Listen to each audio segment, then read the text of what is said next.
What if I told you that for most people, staying poor has almost nothing to do with being lazy or even unlucky? It's often about these invisible habits, the ones just kind of running in the background that are silently sabotaging a lifetime of hard work. So today, let's pull back the curtain on the 3 habits that just might be holding you back. It's a super frustrating question, right? And it's deeply personal for a lot of us. We see it every single day, people waking up before the sun, working their tails off day in and day out. But financially, they're completely stuck. Why is that? This really just hits the nail on the head, doesn't it? It perfectly describes that feeling.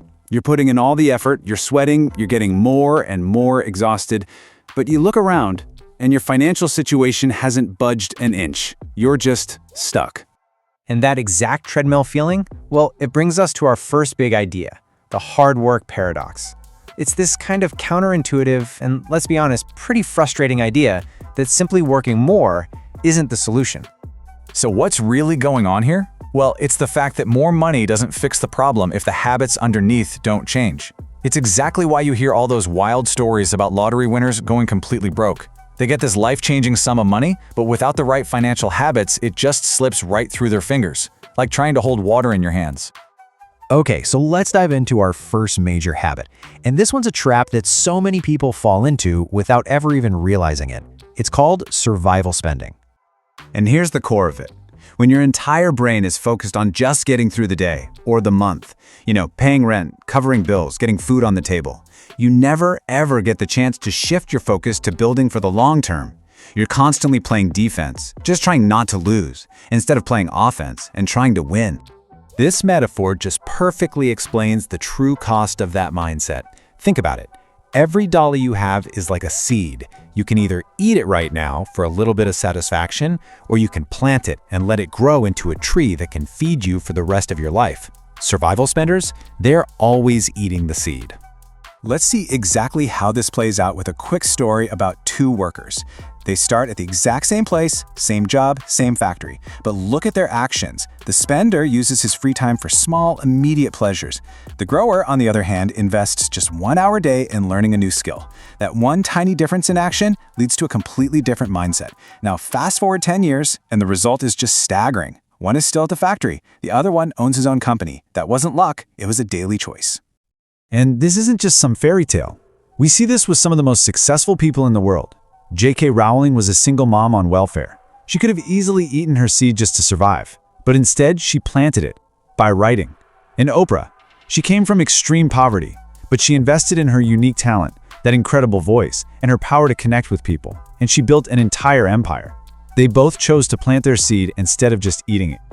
Okay, so let's move on to the second habit. Now this one is less about what you do and more about what you fall for. These are the hidden money traps out there that are literally designed to keep you working for someone else's profit. Let's break down the 4 silent thieves that work together to steal your future. It usually starts with the consumer trap, that pressure to look rich. That leads right into the fear trap, where you're too scared to risk the money you have left. And that fear, well, it fuels the procrastination trap, where you're always waiting for the perfect time that never comes. And the whole cycle is reinforced by the environment trap, because everyone around you is doing the exact same thing.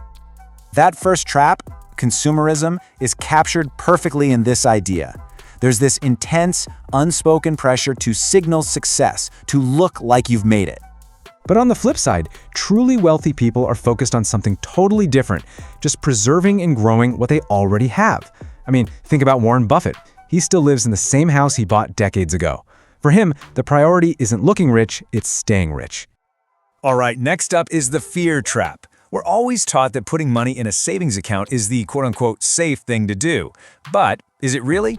Let's say the price of everything goes up by 10% in 1 year. That's inflation. And your safe savings account pays you 2% interest. Well, your money can now buy 8% less than it could a year ago. You're not saving, you're actually getting poor, slowly. It turns out the biggest risk of all is taking no risk at all. And this leads us straight into the procrastination trap. The phrase, "one day," might be the most expensive phrase in the entire world. Waiting for that perfect time to start investing or to build a skill, it means you're losing the one resource you can never, ever get back, and that's time. The incredible power of compounding, where your money starts earning its own money, it needs years, even decades, to really work its magic. And finally, you've got the environment trap. The people you surround yourself with literally shape your ambitions and your habits. If everyone in your circle is focused on complaining and consuming, you're probably going to do the same.